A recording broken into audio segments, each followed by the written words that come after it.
This is his property, but right through here is not, because they were out over there, and that's where they got raided. According to the University of Arkansas, at any one time in Benton and Washington County, there are around 2,000 people that are homeless. While there are many organizations that attempt to help people that live at camps, such as this in South Fayetteville, at any given time, there are only about 80 beds available for them to stay in case they need emergency shelter. The only recourse they have is to live in the woods, near the facilities that bring them food during the days. Today, Everett Coonfield of the NWA Hope Center decided to show us the camp that he adopted a few years ago to help the homeless people that were living there. They used to bring them food, shelter, and check up on them, helping them out with needs that they may have. This is a remnant of a sign that we had down here.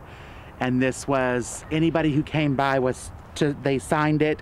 We wrote Bible scriptures all over it, letting them know that there is hope. As we walk along the campsite, we see remnants of personal items, shelters, tents, and other things left exactly where they were the day the camp was raided many months ago.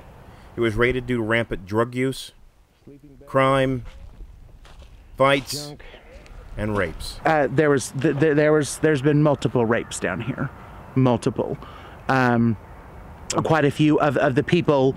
I have personally brought 3 women to the hospital who have been raped down here repeatedly, and brought them and got them care. One of them is actually in a treatment facility right now. One of them has moved away, and one of them still persists on staying out here. Finally, the Fayetteville police had no option but to clear the camp. This is where the police came down through here and down and through there. They put the road in to deter them from coming back. If there's not a road and it's vacant for 6 months, they will come back to it. It's familiar territory. It's what they called home. Since being kicked out of this camp, many of the homeless have left the area, but many are still around looking for a place to stay. Don't believe that a lot of people understand it and or think that it actually exists. My objective is to find permanent housing instead of the little housing that they have right now. We have very little. There's actually 2 shelters, the Salvation Army, and then a few other churches and things like that that will do shelters overnight, cold winter stays, things like that. In the woods just behind the Marvin's IGA, you can see where the camp used to be. You can see the cars from the junkyard that sits above it. The reason they're there is to get to the Salvation Army so they can have a hot meal and then get in line for one of the 40 beds available. But come morning, they must find somewhere else to be, like the Seven Hills Homeless Center on Martin Luther King. Here they can find some training. They're still not getting the long-term mental health care like they need. We want something more permanent for them. We want something that will help them establish themselves back into society. We want something that will let them know that they're actually worth something. We want them to continue to be a part of the human race, but also feel like it. Fayetteville, Arkansas does have the ability to handle some homeless people in northwest Arkansas. But with enough of them falling through the cracks, sometimes they look to other cities. Unfortunately, there's not an infrastructure available to handle people that live in these camps. Homeless people, the city government of Springdale doesn't provide any services. We haven't had, to my knowledge, a request or anybody stating a dire need to provide shelter for homeless people in Springdale. While downtown Springdale does have a Salvation Army, it is not a shelter. It is only a thrift store and a chapel.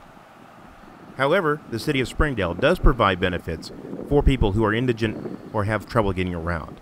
And one of the other needs we have is transportation for people that can't get around, and we have a taxi coupon program where the city issues coupons to people that are disabled or unable to drive, and where they could get to the doctor, the grocery store, and the places that they need to go. We support the Meals on Wheels program, and we've spent a lot of money in that area to bring the kitchen in Springdale up to standards where the meals are prepared here for the people in Springdale now, as opposed to they used to be prepared in Fayetteville and then trucked up here, and they would be cold by the time they get here. Well, there are organizations in Springdale that do help out with the homeless and the needy. We wanted to find out what happens to these people whenever they fall through the cracks, when no one can help them anymore, when the law gets involved.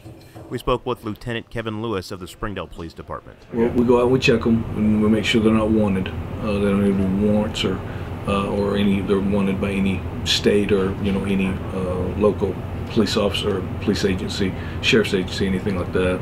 And then we explain to them that they can't be standing on the side of the road trying to hitch a ride. It's tough for us. A lot of times, especially during inclement weather, we may take them out to the travel plaza, or take them somewhere they wish to go. Take them someplace that McDonald's, where they can get something to eat. We try to help everybody that we can. I mean, we definitely do not believe in pushing problems outside. That's not our philosophy at all. Northwest Medical Center has a psych ward now. They had it years ago. They went away from it. We've got it back again. And doctors there can place a 72-hour hold on somebody. Sometimes we would have to actually, depending on what they were doing, if they were breaking a law, we would have to bring them here.